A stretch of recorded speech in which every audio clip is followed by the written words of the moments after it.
In this last video in our series, Douglas Harding is discussing the living of one's life from the first-person perspective. There are many people offering many answers that help us understand ourselves.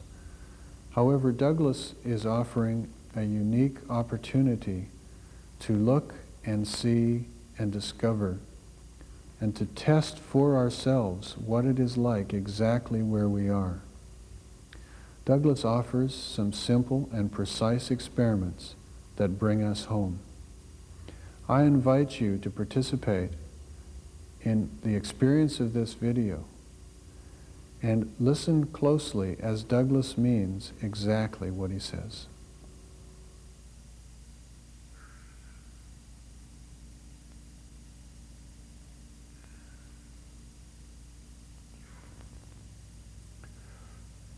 I should like to say something about the difficulties, immense difficulties, in seeing what we see.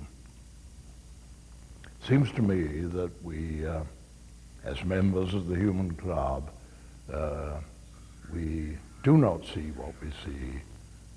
We see what the club wishes us to see, allows us to see, what the rules of the club permit. And this has its uses. Just two quick examples of this. When I see a man over there, 300 yards away, I don't see a teeny-weeny little man. I see a full-size man distant. Well, in fact, I don't. The club says it's a full-size man, but he's distant. Well, I can't see distance. And what I actually see is a tiny-weeny man, but I interpret him as full-size. Another one is, in the car, I'm programmed to see, or hallucinate rather, the still countryside. And this perhaps has its uses. I mean, I think it also has a great cost attached to it, a very heavy price tag, but it's not terrible, perhaps. And there are many other applications of this principle. The club only allows us to see what society reckons has some value for society and for the club purposes. But there is one area, I think you would agree, Maureen and Sean, the one area where hallucinating here to the club's order and pretending to see, thinking we see what we see, but in fact we are hallucinating like mad. One area where it is dangerous and damaging is in the area of personal relationships. And here, language says that, for example, Maureen, you and I are face to face. And in every language that I know or heard of, that is the story, a story of symmetry. Face to face, well, that is a story of confrontation, isn't it? The club says that you and I are confronting one another like that. And Sean, you and I are confronting one another like that. And the viewer, you and I are confronting one another like that. That's what the rule, the club rule is. Face to face, face to face, face to face. Symmetry. And this spreads from personal relationships, doesn't it, to every facet of our life. Family against family, organization against organization. Of course, football team against football team, that might not be so sinister, but when it comes to nation against nation or power block against power block, it's pretty sinister. And it seems to me that hallucination here, seeing what the club allows us to see is a devilish thing. I mean, it really lands us in the end in hell. Because what is hell? Surely it is a place where we are all up against one another, giving each other a hard time, and cutting out, really, the likelihood or even the possibility of loving one another. And this business of confrontation is something we're going to address in the experiment we're going to do presently. Now, this is a case of conditioning and programming. Now, I'm programmed by society, by language. I'm programmed when I meet Maureen in the home, in the street, in the office, in the supermarket. I'm programmed to be face to face with Maureen like that, and equally with Sean. Because society has been quite specific about that. In these situations, in the open air, so to say, wherever I meet my friends, wherever I meet you, we're programmed to be like that. Well, you see, we do have a way out of this, because there are certain situations we can create where we haven't been programmed to see what we're told to see, and where we are therefore at liberty to see what we see. There are certain situations like that, and this experiment we're going to do, you and I together, we're going to do that experiment. It will reveal, I think, the truth about confrontation, or rather the fact that it is, in fact, not true as regards oneself and another person. It will reveal that fact. Why? And why does it reveal that fact? Because the situation hasn't been taken care of by the club. There's kind of caught the club on the hop, you see. I mean, what we've done to get behind the rules of the club, set up a situation which it hasn't taken care of and hasn't programmed us to meet. And this is immensely important, because I think it just really, in the end, makes a difference between heaven and hell. I mean, hell is where people are like this, isn't it? I mean, hell is really like that. Hell is other people, said, was it Sartre? Hell is other people. Other people in this relationship, that's hell. We're up against one another and shutting one another out. And is this true? I mean, or is it hallucination? Are we hallucinating this, or is it a fact?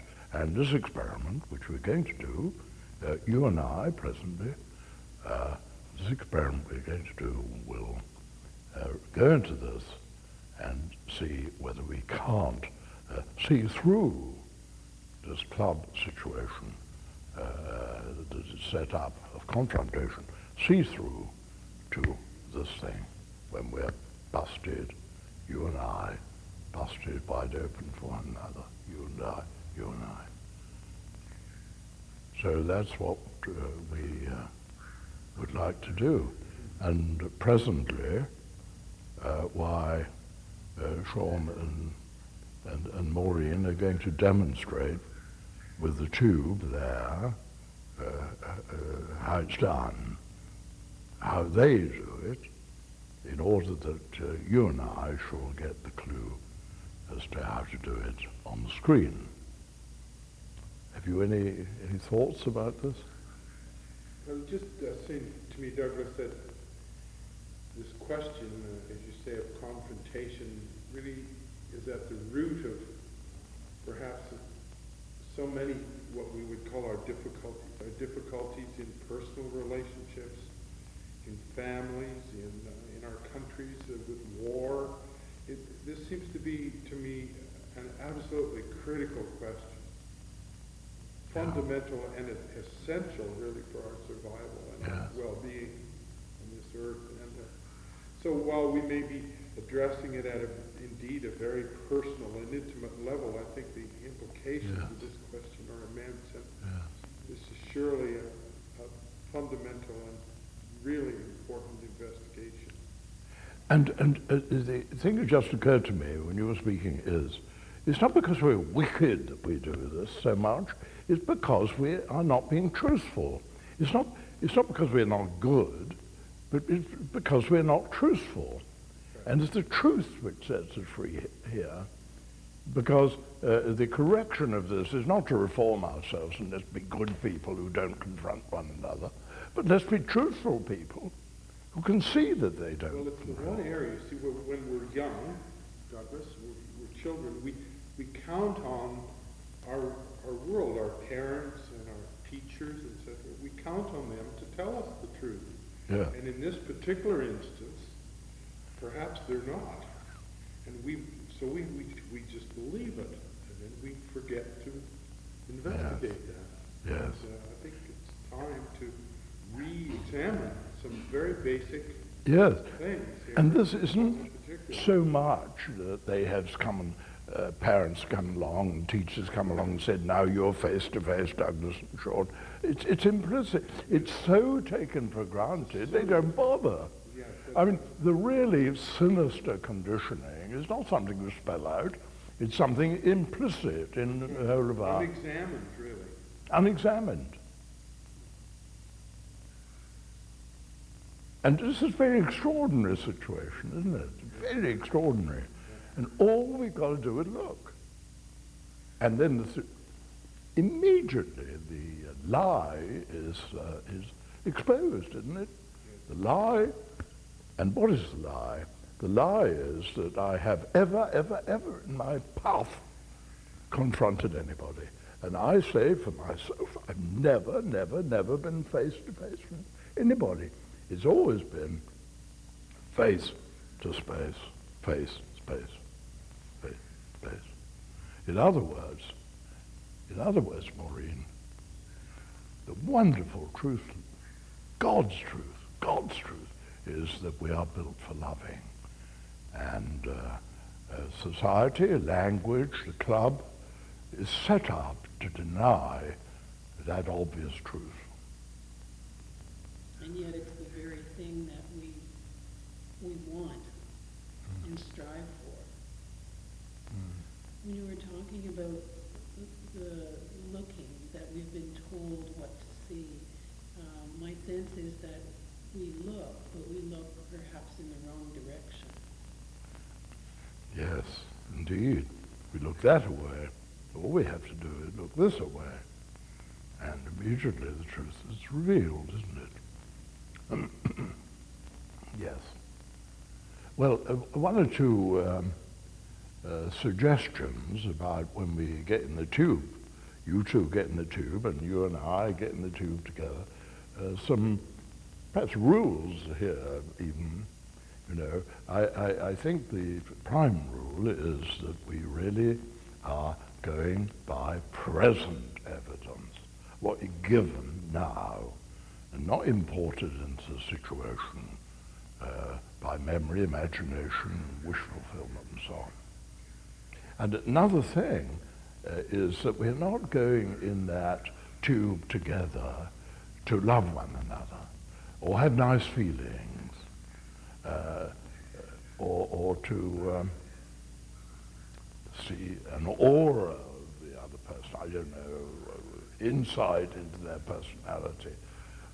We're not going in the tube for any of that thing, any of that stuff, simply to tell the truth about one or two basic things that I shall mention.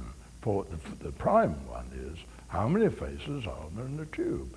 Now, it is a case of counting, 1, 2. It's not a case of feelings, it's not a case of thinking, opinion.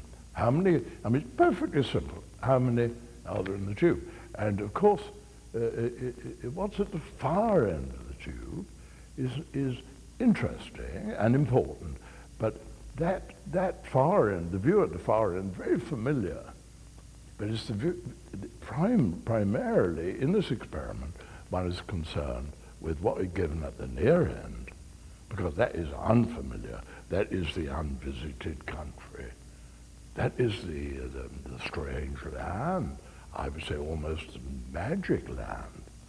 Might have something to do with heaven even, mightn't it?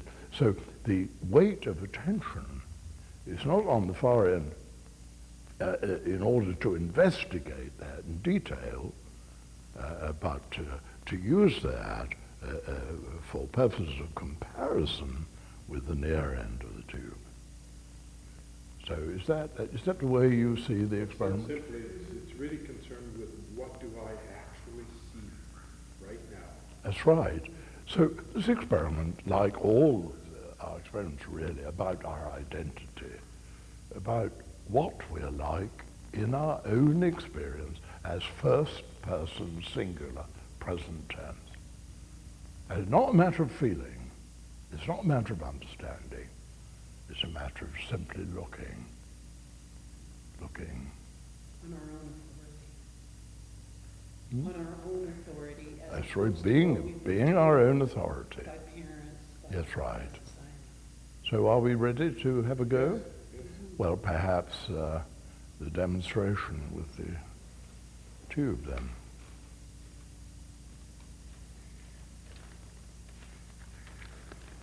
Incidentally, you see, you have a kind of perhaps an atmospheric problem here.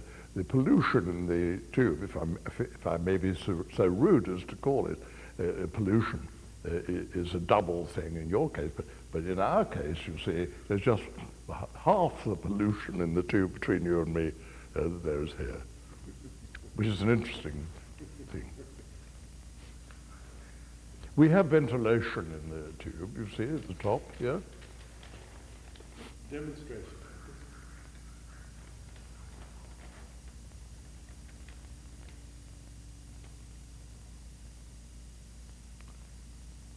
Oh, there it is. Very simple, isn't it? Very simple. Yes, Douglas. As you said, nobody told us what to see in the paper bag. They didn't think of it, did they? That's a supermarket paper bag.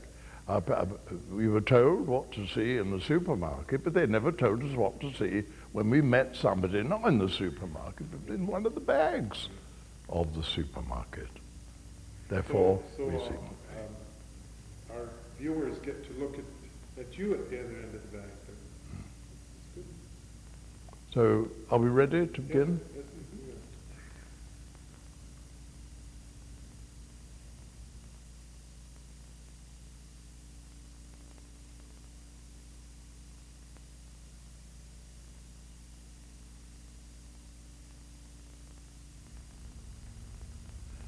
Well, here we are, you and I, all set to do this experiment. And here's my face here on your television screen, and you have the tube, and you fit one end of the tube around my face, and the other end of the tube around your face, and then we're all set. Okay? Well now, looking at the far end of the tube and the near end of the tube simultaneously, note the difference. Total difference, isn't there, between the scene at the near end and the scene at the far end. So my first question to you is, how many faces are there in the tube at this time? On present evidence, is it one face, or two faces? Is it face to face, or is it face here and space at your end of the tube? And do you think you have ever in your life been face to face with anyone? Hasn't it always been like this? And isn't it an amazing, extraordinary thing that we should be so conned and taken in by language which says always we are face to face with people, an extraordinary thing that we should be so conned and deceived by language and the rules of the club. Well, now, let's study in a little more detail, please, the difference between the far end and the near end of the tube at this time. And the obvious crude differences, aren't there? Obvious differences. And at the far end, why, there's a pair of eyes and a nose and a mouth and all that stuff. And your end, I think, is absolutely, absolutely clear of it. All that stuff is gone, absent from your end. On present evidence, of course you can imagine the stuff there. I'm talking about what you can actually see. And this is so important because, you know, it means, doesn't it, that you and I are not confronting one another, and that you are busted wide open for me at this time. Not because you're a very nice person, sweet person, loving person, but simply because you are looking to see. Not because you understand anything about this, because I don't really either, nor because you're feeling anything about the situation, but you're actually seeing what is going on. Well, now, let's study in a little more detail the difference between the near end, your end, and the far end here. The first thing I would ask you to just look at is the complication at the near end here. Look at Douglas's face, how extremely complicated it is, and in order to take in that detail, why from forehead down to the end of my beard, why it takes you a lot of time, doesn't it, to scan that rugged terrain and work down from top to bottom. And when you have worked down, taking quite a time over it, work down from the top to the bottom, why, when you've got to the end of the beard, why the forehead and eyes have gone quite vague and shadowy. So I don't think you can really see what's at this end. I think you can only glimpse it, and it takes quite a time to do that. Now, what a contrast with your end, where I think there's clarity. It's for you to say, you're the authority, but I think you'll find that the clarity at your end, at the near end, is visible, absolutely visible, perfectly seen, instantly. So the true seeing, the perfect seeing, the timeless seeing is going on, surely, at your end and not at this end. How could it go on at this end? You're aware at your end, and you're aware of what is at the far end. The difference being total. And look at the opacity here at the far end, the solidity, in total contrast, I think, to the transparency at your end, which goes on and on forever, doesn't it? Huge, huge road, really, going on from where you are forever and ever. Whereas this end of the tube is a cul-de-sac, isn't it? Here, the road stops and is blocked by Douglas's face. What a contrast! And look at how small that face is at this end compared with the very wide, boundless capacity for it at your end. And look at the color here. Look at the tints of my face, cheeks and lips and so on. How could you take in those colors if you had any color at all? Total contrast in every respect, surely. And look at the movement of my lips, you see. Now, how could you take on How could you take in that movement if you had any movement where you are? Are you not stillness for these movements? Are you not colorless for taking in these colors? Are you not eyeless for taking in these eyes and these features? Always the tale is of asymmetry, isn't it? Contrast between the near end, where you are, and the far end, where I am. And we say, and we are told, that we are face to face. What an incredible confidence trick. And how damaging, surely. You and I are not confronting one another now, are we? You are busted wide open for Douglas at this time. And the contrast between you and me has to be total in order that you shall receive my face into your space. And if you had a face there for keeping me out with, I mean, well, you wouldn't be able to see me, would you? I should be invisible. You've got to be open. It's obvious you've got to be open for me. How could we resist this truth? Isn't it extraordinary that we pretend to be confronting one another out in the world there? Well, now, I think this situation, this tube, is really like a centrifuge or butter churn, which churns out material at this end, my end, and awareness at your end. It separates them. So that your end is entirely free. I think you will see that your end is entirely free from matter on present evidence, and this end, Douglas's end, is entirely free from consciousness or awakeness and that stuff at this end. In other words, this end is a thing for observing, and at your end, you are no thing for looking at what is presented here.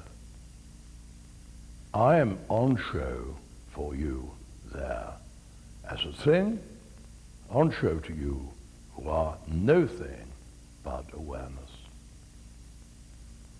You are busted wide open for me.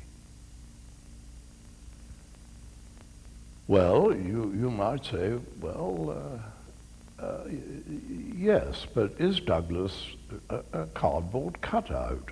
Surely you're being nasty to poor old Douglas when you see him as not equipped with a mind, consciousness, and all that stuff. Well, where would you find Douglas's consciousness, if any? Would you find it lurking in those eyes, in the pupils of those eyes, two little hobgoblins of consciousness stuck in there? I think it was a crazy idea, that is. What would it look like? And yet you feel that Douglas is conscious as well as you. Well, where will you locate his awareness? Well, if now continuing to look steadily at the far end and me, look at what you're looking out of, and you will see, I think, that this capacity, this space, has no marks of your own. It has no laundry marks. It is absolutely transparent and clear, isn't it? Absolutely free of any marks which will mark it out or label it as your own personal property. Isn't it good enough? Isn't it awake enough? Isn't it big enough, alert enough to do for Douglas and indeed for everyone? So the awesome truth surely is that the consciousness at your end is not a personal property at all. And it's not a consciousness, it is the consciousness. And there is a Hindu scripture, an Upanishad, which says, surprisingly perhaps, only God sees, only God is awake, only God is aware. And there's a Sufi saying to the same effect, only God is awake and conscious, and only God sees. In that case, what's going on at your end, and who is doing the seeing? If it has no marks of your own or Douglas's, or any particular marks of any particular individual, no labels there. Now, it seems to me an awesome, marvelous, marvelous thing that what's looking out of your end is the seer, the one seer in all beings. And it's not you looking out of a pair of eyes at me, is it? It is you busted wide open for me now. Not because you're a nice person, because you're truthful, and you are busted wide open to receive Douglas and to be the seer of Douglas and of everything else in the whole wide world. At your end is the one seer of all things which are seen. Well, you say that's a pretty marvelous and daring thing to say. But surely the evidence is there. The seeing at your end is not your property. It is surely vast enough, awake enough, and real enough, and impersonal enough to do for all creatures.